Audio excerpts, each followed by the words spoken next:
It is Locked On Jazz for the 9th of June. Danny Ainge speaks. What did we learn? That's next on Locked On Jazz. Pow.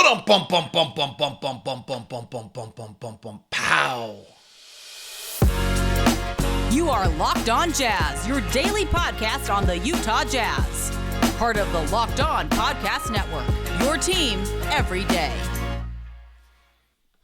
It is Locked On Jazz, your daily podcast on the Utah Jazz, giving you insight, expertise, geeky numbers, and hopefully making it way better to be a Jazz fan. I'm David Locke, radio voice of the Utah Jazz, Jazz NBA insider, and this is Locked On Jazz. Thanks so much for making Locked On Jazz your first listen of every single day. We are free and available on all platforms and wherever you get your podcasts and on YouTube. Tuesday,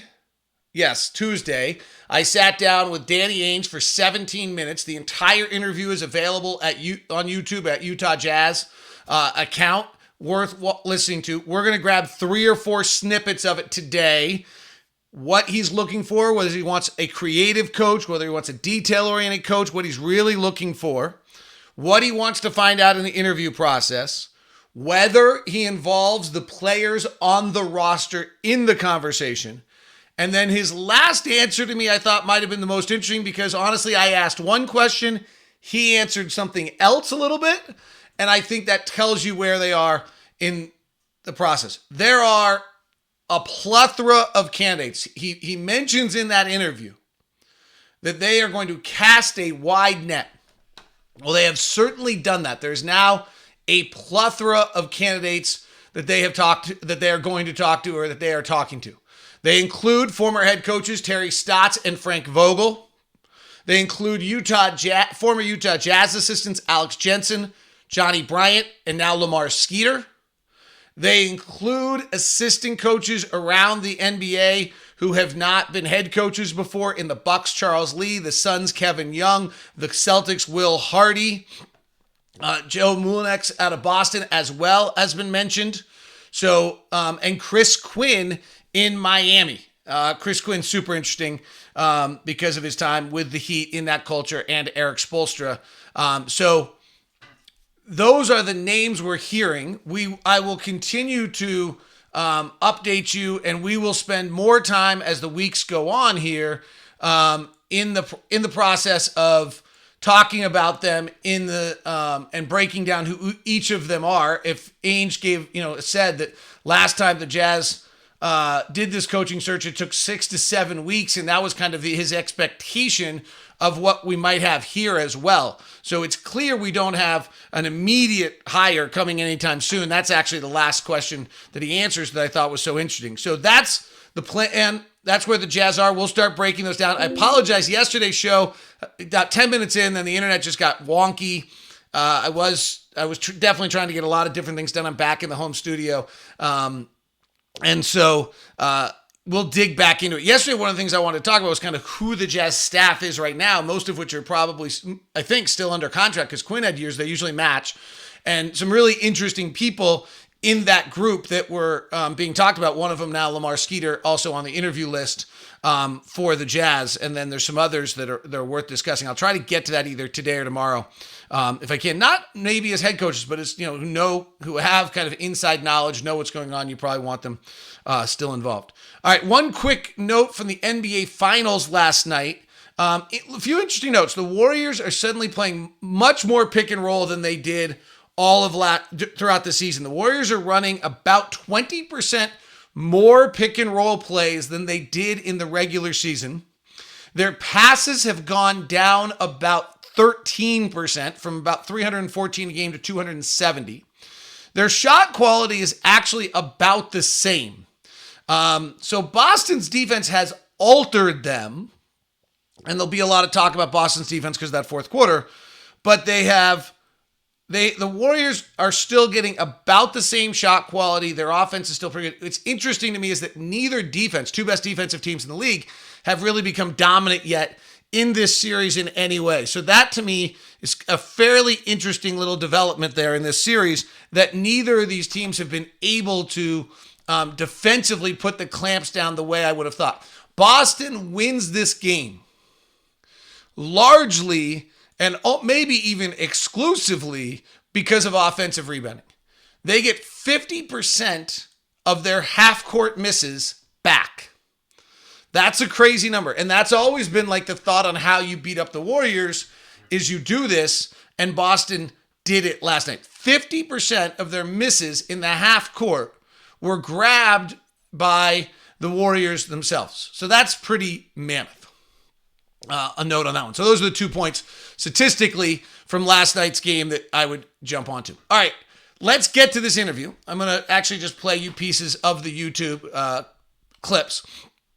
And let's have this for you and get your thoughts. I'm going to take a piece of the interview and then we'll let you hear it and then we'll discuss it for you coming up here on the show. Here we go. All right, so here is part one that I think is the most important part. It's a two-parter where I asked Danny a question I actually first asked him many, many years ago. Ironically enough, this is a conversation you and I actually first had like in 1985, 95, I think.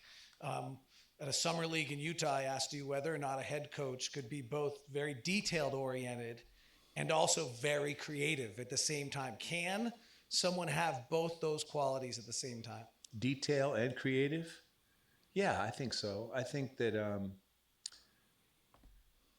I think you can. I mean, like a lot of coaches will be very creative and then they'll move towards simplification. I don't know very many that start out, simplifying the game that become more creative. But I think you can have parts of both. Do you have a preference? I think they're both important. I'm not sure I have a preference. I think maybe depending on your team, your personnel. Like I've been a coach, and I was one of those coaches that set out I was going to have 5 different defensive schemes, and we were going to be the best defensive team that ever lived. And at the longer I coached, the more I simplified, just because of the personnel we had. Like we couldn't do things on the run as much. And in an era where there was much more practice, but it was still difficult. And I noticed, the Pat Rileys, the Don Nelsons, they kept things a little bit more consistent and had less defensive schemes. You have a unique perspective. There aren't a lot of people who've been a former player, a former coach, who've also hired before, who are hiring again. I don't think that resume exists in many places. You're saying I'm old, basically. I wasn't. I was going with experienced and unique, but we can go with old. What do you think that unique perspective gives you in this search?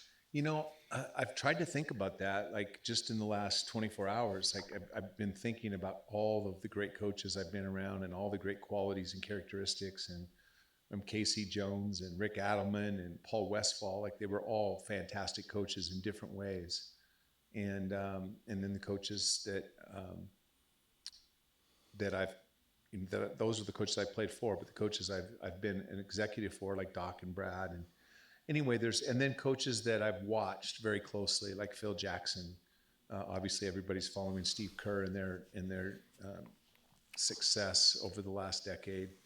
I think that there's a lot of characteristics. We talked about a few of them, but one thing I always appreciated about Phil Jackson's technique, and I see a little bit of this in Kerr as well, is it's your job to get a team to perform at their best, but doing that, it's not, you don't coach them all the same. You take each individual and trying to maximize theirs into a team. And players are people, and they're different. They're all different. You can't coach them all the same. Some are more difficult. Some are really easy.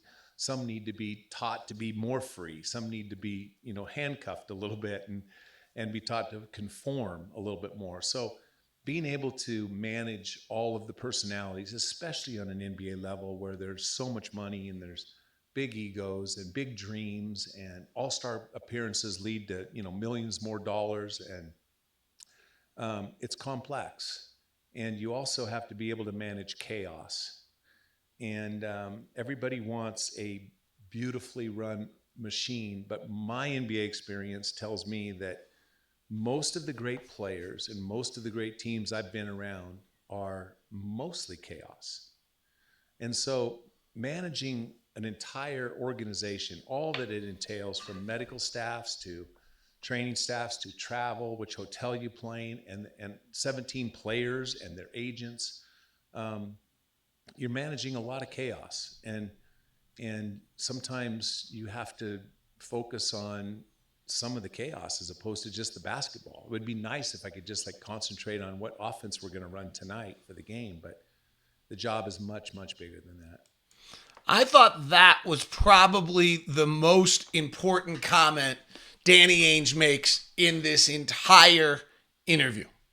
The managing of the chaos, of the way Steve Kerr and the way Phil Jackson did it. So let's talk about that, what it means when you think about that list of coaches. What's he looking for? There's some interesting aspects of that, and then we'll learn more from Danny as we look through of what he said about the interview process, player involvement, and then the final piece of what he shared. That's all coming up as we continue on today's edition of Locked On Jazz. Today's show is a Wednesday or Thursday edition, is brought to you by my good friends over at Summit Cap. Summit Capital is a Utah County group. David Lillywhite, Jeff, Matt, the whole crew over there. I remember the first time I came in and sat down with them.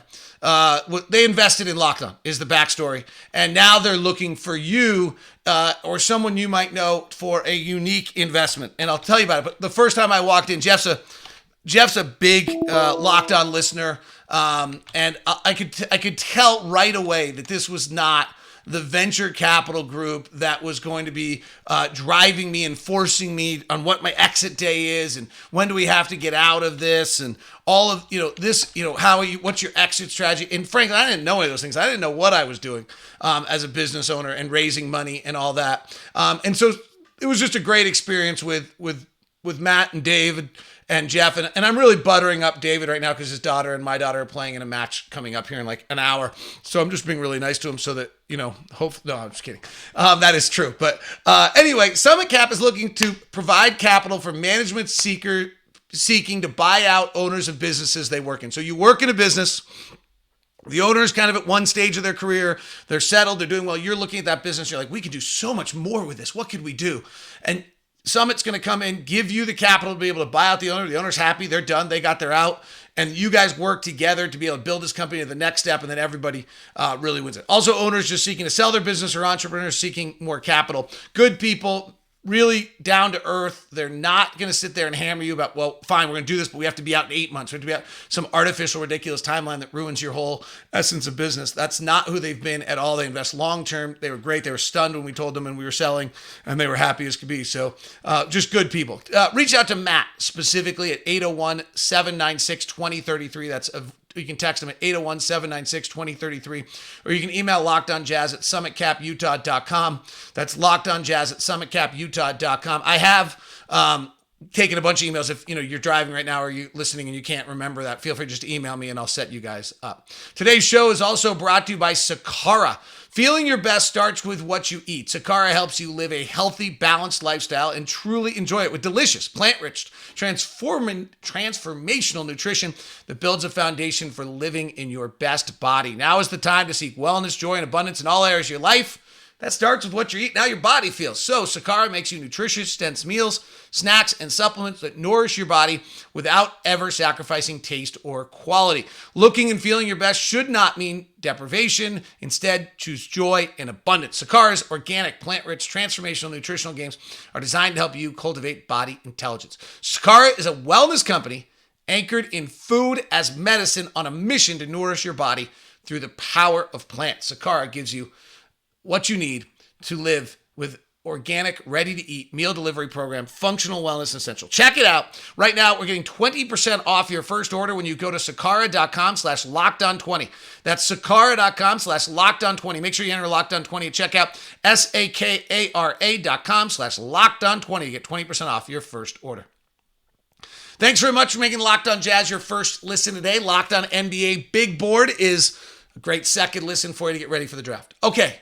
So that answer from Ainge, really, really interesting. on a lot of parts. And what's most interesting to me about this is the amount of first-time head coaches they're interviewing. Because what Ainge is really saying is that two things that jumped out to me on that. That's why I played the whole thing together. One is your job as a head coach is managing chaos. You can come in and tell me about your basketball X's and O's. You can come in and tell me about your philosophies. You can tell me about all these different things. And he'll allude to this again. But what are you doing when the S hits the fan? What are you doing when the superstar doesn't want to do what you want to do? What are you doing when, injuries strike? What are you doing when who knows in this league? Because there's always kind of nutty, crazy stuff going on.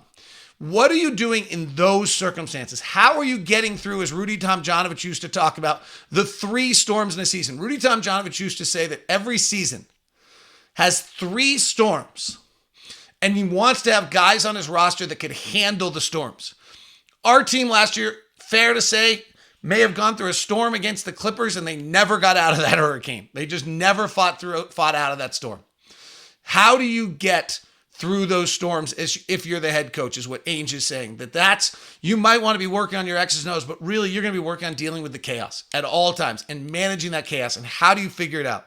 The other one I thought was really interesting is you might come as the most creative, most brilliant head coach there with all sorts of this and that and these and those. And as time goes on, you're going to simplify it. And as your team gets better, you're going to simplify it. That's what we saw with Quinn.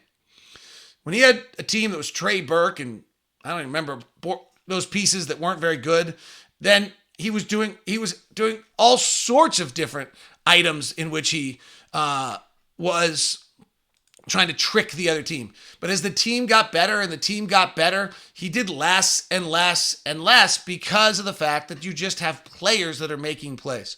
And Ainge said, hey, I came with, as a coach, I wanted to have 5 defensive schemes and do all these different things. And then I watched what Don Nelson, I watched what Pat Riley were doing, and I realized, well, they're just doing 1 or 2 things really, really well. And so we're going to do that instead. And I think, what's so interesting about this coaching list is how do you determine whether Alex Jensen, Johnny Bryant, Lamar Skeeter, Chris Quinn, Will Hardy, Charles Lee, Kevin Young can handle chaos, when none of them have ever taken that move to that seat in the NBA level. Now, being a G League head coach is some of that chaos.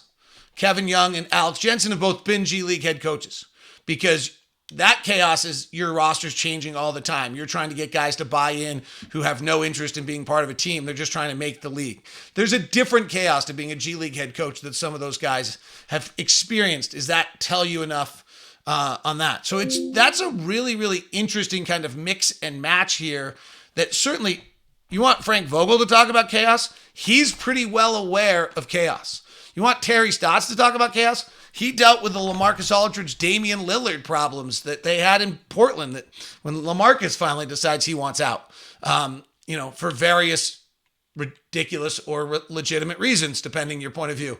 And so I think when you start to, it's going to be really interesting in that interview process because, Vogel and Stotts come with just so much more background knowledge, so much more past success on who they are and what they've done. One of these other guys is going to have to, I think, really prove to them if Danny hires one of those guys, I think you're going to have to see that he's like, wow, that he's the same way he was with Brad Stevens. One of the things I asked Danny was, what do you find out in the interview process? And what are you looking to find in the interview process? Here's what he had to say. Get this right. When you sit down with a coach for an interview, what is it you're trying to discover? I'm trying to kind of find out who he is. There's a lot of basketball discussion. I want to know how he thinks. But we also do a lot of background checks. I also talk with a lot of people that have worked with each one of these people and just to find out who they are. But I want to know just their family dynamic, and I want to know how they think, what they feel about questions we talk about, like with chaos, and what sort of organization they want to run. And, is that realistic? Or, they obviously haven't learned what I've learned potentially if they're like, I want to run like Greg Popovich runs in San Antonio, and I want Tim Duncan and Manu Ginobili, and they're the most, obedient stars that have ever lived. And, well, what would you do if you coached Charles Barkley or Kevin McHale? And anyways, it's a fascinating process, but I'm looking forward to it. There it is again. The mention of chaos and the mention of the contrast between the obedient Tim Duncan, Manu Ginobili, and the Kevin McHale and the Charles Barkley player. And whenever I review an interview, I'll follow the script. You do the rundown. On the right-hand side, I always write down words. Like if someone's doing an interview and I'm trying to decipher what they're really telling me, I'll write down the word chaos was kind of a consistent word from Danny in this interview. How are you managing the chaos? What are you doing in those circumstances? To him, that's clearly what's either important for us as a team right now or just generally important. It goes back to the first part of the interview, and you can go get this entire interview at YouTube at UtahJazz.com, where I ask him about Brad Stevens and Doc Rivers and why they were so successful. He gives two very different answers between the two. And I think, go back and listen to it, hear it yourself, and see what it is that you hear there, and whether or not you think there's something that he may have said about kind of that tells you anything that he may be looking for in this match for the Utah Jazz, because I think that's a really interesting thing. It's right out of the chute. It's worth going to grab and just go, I'm giving you snippets, but it's much better to listen to the entire interview and get the feel for everything that Danny was saying there. All right. One of the biggest questions everybody has on this is what about player involvement? And, what is he going to do? I mean, specifically, people want to know about Donovan and Rudy, but just in general, what is player involvement? And I asked him about that. As you go in this process, there's a fascination about player involvement. What is the role of the players that are currently on the roster in the search? So, I've always believed in player involvement. I was always appreciative when Red Auerbach would ask me a question about things going on with our team, even a potential trade that he was contemplating. I've involved my players. Some of it is I'd really like to know what they have to say on because they may know somebody. They may have played. So in our situation right now, if there's been a particular player that has an association of some sort with a specific coach, I absolutely would be mistaken if I'm not going to spend time with that player. And then there's times when you just want them to feel included and you want to make them aware of the process that you're going through. But I felt, as a coach and executive with players, that you have to sell them on what you're doing. Whatever it is, if you're making a trade, that they might not like, you have to be able to sell why you're doing it. And ultimately it will, and that's just to get them in the right frame of mind so they can give that change an opportunity to succeed. But I believe players are partners in this thing too. So yes, I think player involvement's important. Final thing. So super interesting on multiple levels, and we'll touch on them. Two different things, the way you play involvement, how important it is, and as a data point, we'll check on all of those items. Today's show is brought to you by BetOnline. BetOnline.net, your number one source for all gaming, action, things of that sort, all at BetOnline.net. Bunch of fun things going on with the NBA Finals at this point is after the Celtics win last night.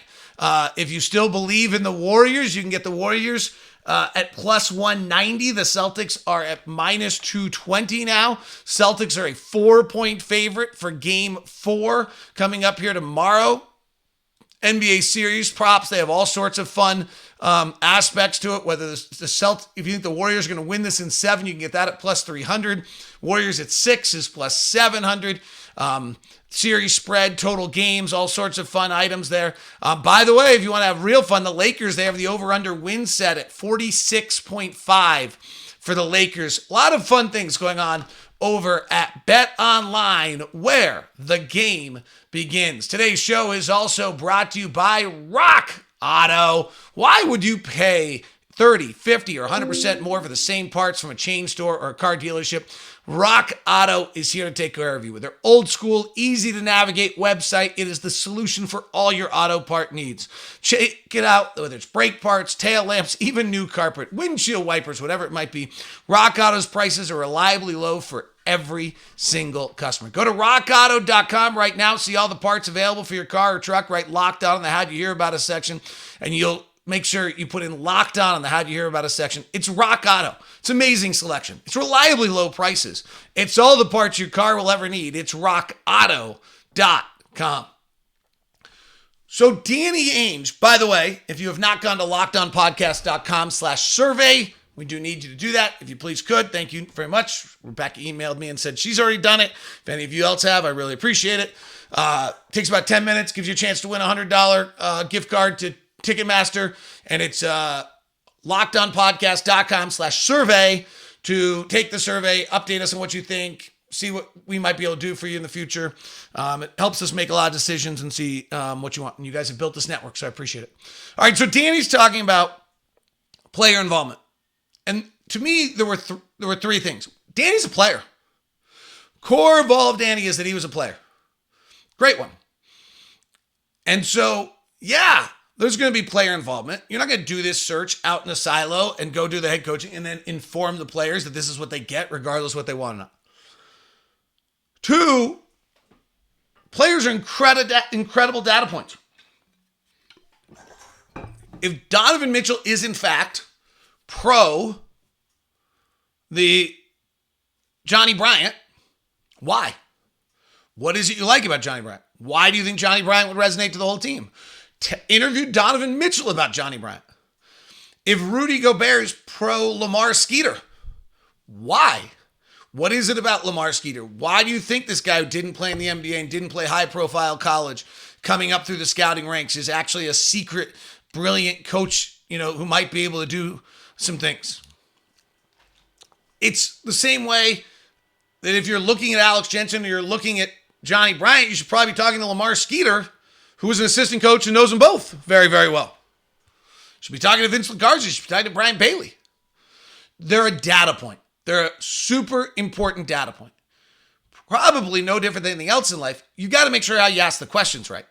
You want to avoid having Donovan Mitchell put a definitive flag in the ground that says, I must have Terry Stotts as my head coach because of what he did with Damian Lillard. All right. Now, that's an unproductive comment by Donovan, frankly, without any knowledge of who the other candidates are. And so you change that conversation at that point. That's where player involvement is tricky, because if you come and just ask them who do you want? And then you take somebody else, you're ignoring them.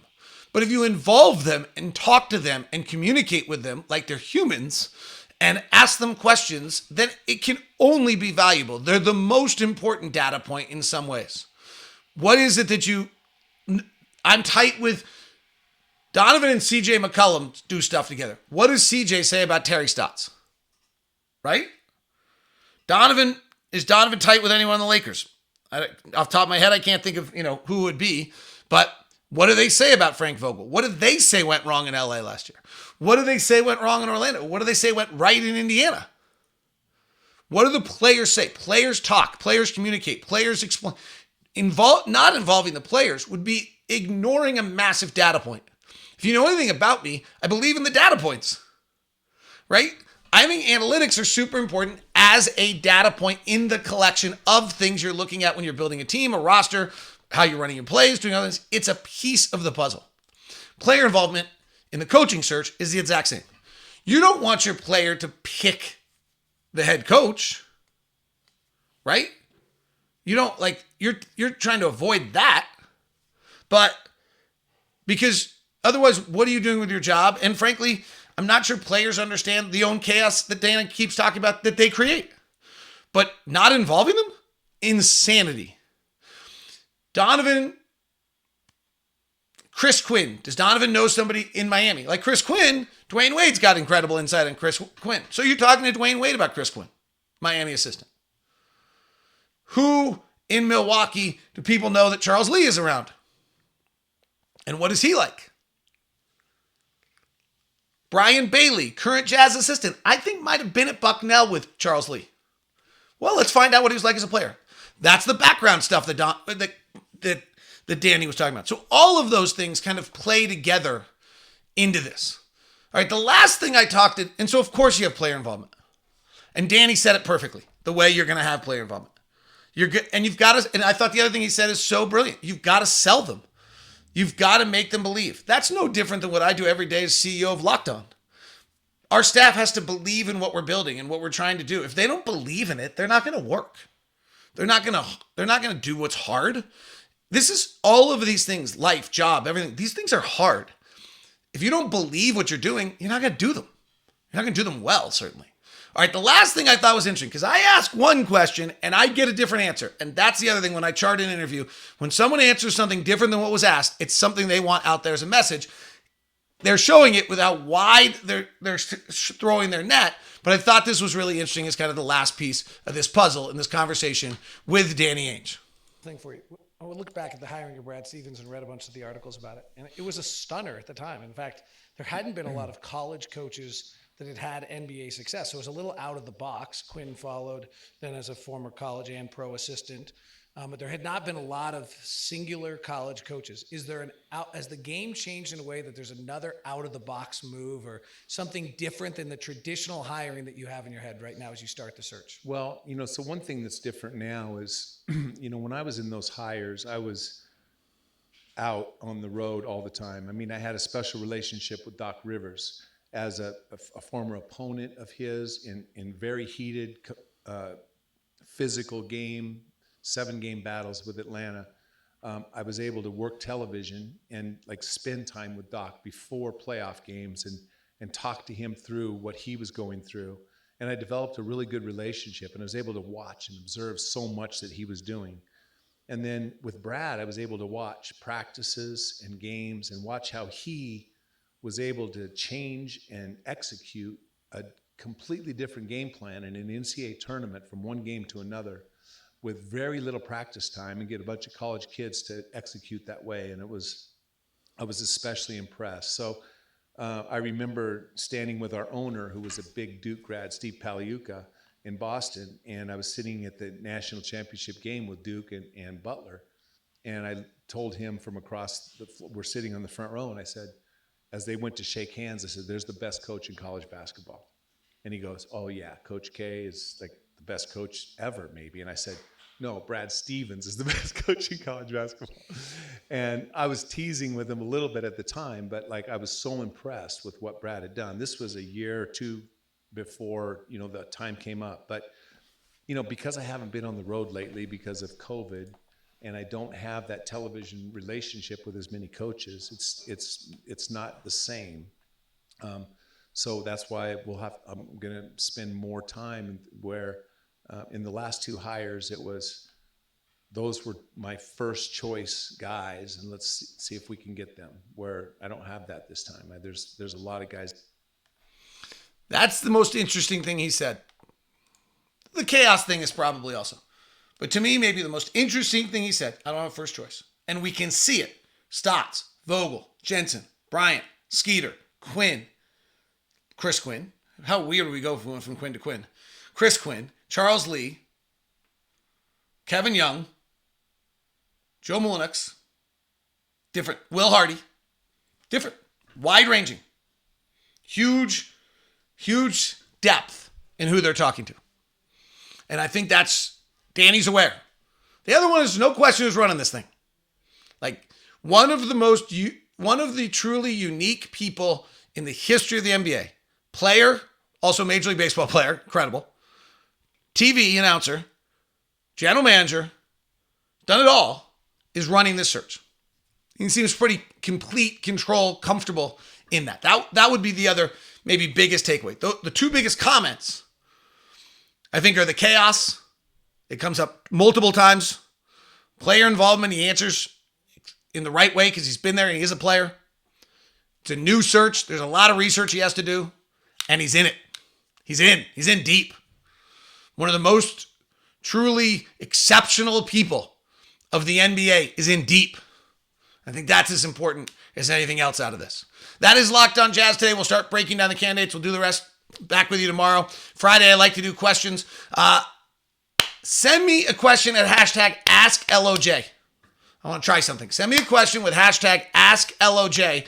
I might be able to flip through them on a new technique we have and a new little graphics package we have. That's hashtag AskLOJ. Thanks very much for tuning in to Locked On Jazz. Make Locked On NBA Big Board your second listen today.